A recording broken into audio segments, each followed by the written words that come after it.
রাসূল তো এতিমদের সর্দার।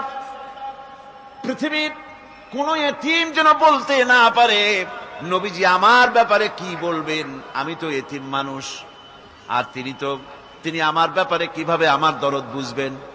নবীজিকে আল্লাহ পাক কেমন এতিম বানালেন, সমস্ত দুনিয়ার এতিমদের সর্দার বানালেন। মায়ের পেটে যখন তিনি ছিলেন 6 মাসের সময় মায়ের পেটে থাকাকালীন বাপের এতিম হয়ে গেলেন। যখন প্রসব বেদনা শুরু হয়েছে মায়ের, দুনিয়ায় যখন তিনি আসবেন, হযরতে আমেনা ঘরের ভিতরে বসে তার অবস্থাটা কি, এই সন্তান পৃথিবীতে আসতে পরে যিনি সবচাইতে বেশি খুশি হবেন তিনি তো আজ দুনিয়ায় নাই। মনের ভিতরে কত কষ্ট। আল্লাহ রাব্বুল আলামিন তার হাবিবকে দুনিয়া আনলেন। রাসূলের দাদা ঘরের সামনে তাঁবুর সামনে দাঁড়ায়া তায়েফ থেকে আগত সাদিয়া গোত্রের লোকদেরকে বলতেছেন, এই ঘরের ভিতরে একটা এতিম বাচ্চা আছে, বেশি টাকা কড়ি দেওয়া যাবে না, যদি দয়া হয় নিয়ে যাও। গরিব মানুষ, এতিম মানুষ দেখে শুনে কেউ আর নিতে চায় না। সবশেষে এলেন ভাগ্যবতী মেয়ে, ভাগ্যবতী মহিলা হযরতে হালিমাতুস সাদিয়া। তিনি এসেছেন, কোনো ছেলে পেলে পায় নাই, সকলের শেষে তিনি এসেছেন। আব্দুল মুত্তালিব বলছেন, এই ঘরের মধ্যে একটা এতিম বাচ্চা আছে, দয়া হলে নিয়ে যেতে পারো। তিনি স্বামীর সঙ্গে পরামর্শ করলেন, এরপরে বললেন, যদি দেখতে অন্তত ভালো হয়, মন যদি ভালো লাগে নিয়ে যাব, একেবারে খালি হাতে ফিরে যাওয়ার চাইতে তো ভালো। হযরতে হালিমা বলেন, আমি ঘরের মধ্যে প্রবেশ করলাম, মা আমেনার কোল থেকে শিশু মুহাম্মদ সাল্লাল্লাহু আলাইহি সাল্লামকে যখন আমি কোলে নিলাম, আমি হুজুরের চেহারার দিকে নজর করে দেখলাম, আমার কাছে মনে হলো যেন পূর্ণিমার চাঁদটা আমার কোলে ধরা দিয়েছে।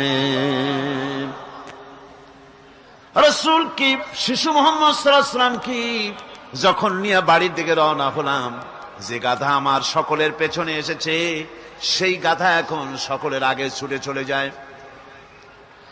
এরপরে বাড়ি যখন নিয়ে গেলাম, কুয়ায় পানি বাড়লো,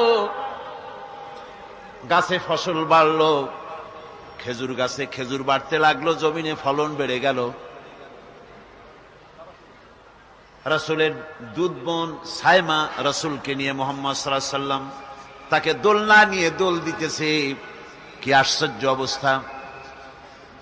সাইমা তাকে দোল দিচ্ছে আর বলতেছে, বেঁচে থাকুক মুহাম্মদ সাল্লাল্লাহু আলাইহি ওয়াসাল্লাম, সে দীর্ঘজীবী হোক।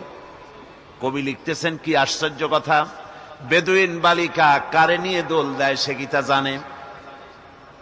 বিশ্বনবী মুহাম্মদ রাসূলুল্লাহ সাল্লাল্লাহু আলাইহি ওয়াসাল্লাম এভাবে এতিম অবস্থায় জীবন তার শুরু হলো। যখন তিনি ফিরে এলেন 6 বছর বয়সের সময়, যখন মায়ের কাছে তিনি ফিরে এসেছেন, প্রতিদিন তিনি খেলা দেখতে যান ময়দানে। ইতিহাসের মধ্যে লেখা হয়েছে, মা প্রতিদিন সন্ধ্যার সময় তাকে ফিরে পান।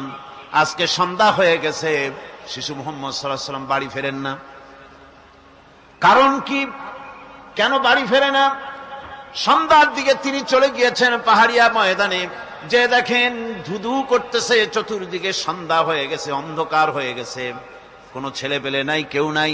পাহাড়ের পাদদেশে বসে শিশু মুহাম্মদ সাল্লাল্লাহু আলাইহি ওয়াসাল্লাম কাঁদতেছেন। মা প্রশ্ন করলেন, বাবারে, সন্ধ্যা উত্তীর্ণ হয়ে গেল, কেন একা একা বসে বসে কাঁদো? তিনি বলছেন, মাজি, আজ কদিন খেলা দেখতে আসলাম ময়দানে, প্রতিদিন দেখি যখন সন্ধ্যা হয়ে যায় মুরব্বী শ্রেণীর কিছু লোক আসে, ছেলেকে নাম ধরে ডাক দেয়, ছেলেরা দৌড়ে তার বাবার কাছে চলে যায়, আর বাবা ছেলেকে কোলে নিয়ে মুখে চুমা দিয়ে বাড়ির দিকে নিয়ে যায়। আমি আজ কদিন পর্যন্ত এই ময়দানে এলাম, কোনদিন সন্ধ্যা বেলায় তো কেউ এসে আমাকে মুহাম্মদ বলে একটা ডাক দিল না। আমার আব্বা কি নাই?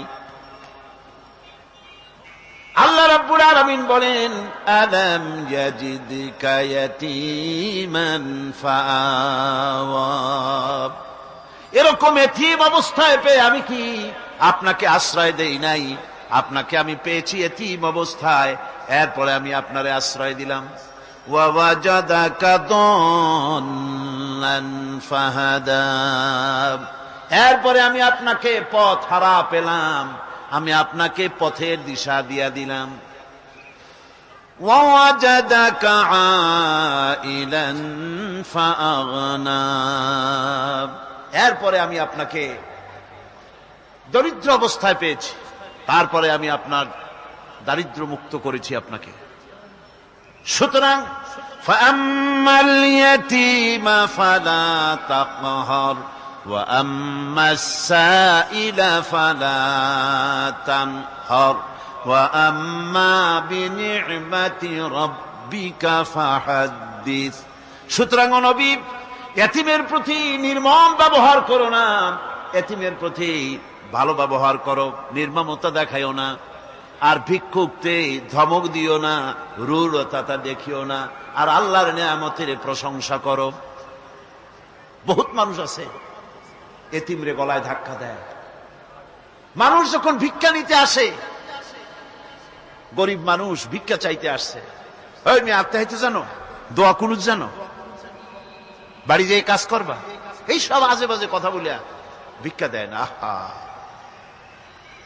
সাইলকে ধমক দিতে রাসূল করিম সাল্লাল্লাহু আলাইহি ওয়াসাল্লাম নিষেধ করেছেন, সাইলকে ধমক দিও না।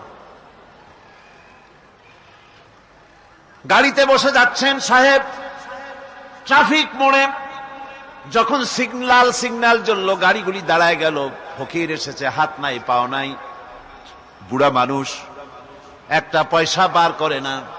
আবার এই মানুষটি ওই ফকিরকে ধমক দিয়া বার করে দিল। এরপরে এই লোকটি যখন কোন মাজারের কাছে পৌঁছে গেল, 500 টাকার কড়কড়ে নোটটা ফেলে দিল। বলেন টাকা দরকার কার? মরা মানুষের না জিন্দা মানুষের? কার দরকার? যার টাকা দরকার ছিল তারে দেওয়া হলো না, যার দরকার নাই তারে দেওয়া হলো। এরপরে লোকটা না খেয়ে যখন মারা গেল, পথের ফকির, রাস্তার ফকির, না খেয়ে মারা গেছে। এরপরে তার কাফনের কাপড় নাই, লোকটাকে রাস্তার উপরে শোয়া একটা ছেঁড়া কাপড় দিয়ে ঢেকে রেখেছে। বড় লোকেরা, সাহেবরা তখন গাড়ি দাঁড় করে আর 5টা টাকা 2টা টাকা করে তার লাশের উপরে মারতেছে। এটা মানবতার এর চাইতে লাঞ্ছনা, মানবতার জন্য এর চাইতে গঞ্জনা আর কিছুই হতে পারে না। মানবতার প্রতি লাঞ্ছনা এর থেকে আর দুর্গতি কি হতে পারে? বেঁচে থাকার সময় 1টা টাকা আপনি দিলেন না, মরে যাওয়ার পর বিদায় হয়েছে বালাই, এখন দেওয়া শুরু করেছে। আমার বন্ধুগণ, এজন্য এতিমের প্রতি দরদ করার জন্য আল্লাহ পাক কোরআনের ভিতরে পরিষ্কার বলেছেন। রাসূল করিম সাল্লাল্লাহু আলাইহি ওয়াসাল্লাম নিজে এতিম ছিলেন, আর এতিমের প্রতি তার এত দরদ ছিল, একবার তিনি ঈদের দিকে নামাজ পড়ার জন্য যাচ্ছেন। প্রতিমধ্যে দেখেন একটা বাচ্চা ছেলে কাঁদতেছে। এই রাস্তায় কত মানুষ গেল, কেউ দাঁড়ালো না থমকে, বাচ্চার ক্রন্দন কাউকে থামাইতে পারল না। কিন্তু বিশ্ব নবী, দয়ার নবী রাহমাতুল লিল আলামিন বাচ্চার কান্না দেখে পাও বাড়াতে পারলেন না। নবীজি দাঁড়ায় গেলেন, জিজ্ঞেস করেন, ও বাচ্চা, ঈদের দিনে কাঁদো কেন? ঈদের দিনে তো কাঁদতে নাই। বাচ্চা বলে, তোমার কাছে বলবো না, আমি সেই সকালবেলা থেকে বসে আছি, আমি যদি মক্কার আব্দুল্লাহর পুত্র মুহাম্মদ রাসূলুল্লাহ সাল্লাল্লাহু আলাইহি সাল্লামকে পাই, মনের দুঃখ তার কাছে বলবো। বিশ্ব নবী জমিনের উপরে বসে পড়লেন, বাচ্চারে কোলের উপরে উঠায় বলেন, বাচ্চা বলো কি তোমার দুঃখ? তুমি যার জন্য বসেছো আমি তো সেই এতিম নবী, কি বলতে চাও? বাচ্চা বলতেছেন, ইয়া রাসূলুল্লাহ, আমার বাবা মারা গেছে সেই ছোট্টবেলায়, একেবারেই তখন মায়ের পেট থেকে আমি আসার পর বাপ মরে গেল, আমার মা আর একজনের সঙ্গে বিয়ে বসেছে, সেই পুরুষটি আমারে দেখতে পারে না, আমার মা যদি আমারে কোলে করে এসে সহ্য করতে পারে না, আমারে চুমা খাইলে সহ্য করতে পারে না, আমারে খাবার দিলে মা মার খায়, আজ ঈদের দিনের রাতে আমার মা আমাকে বলল,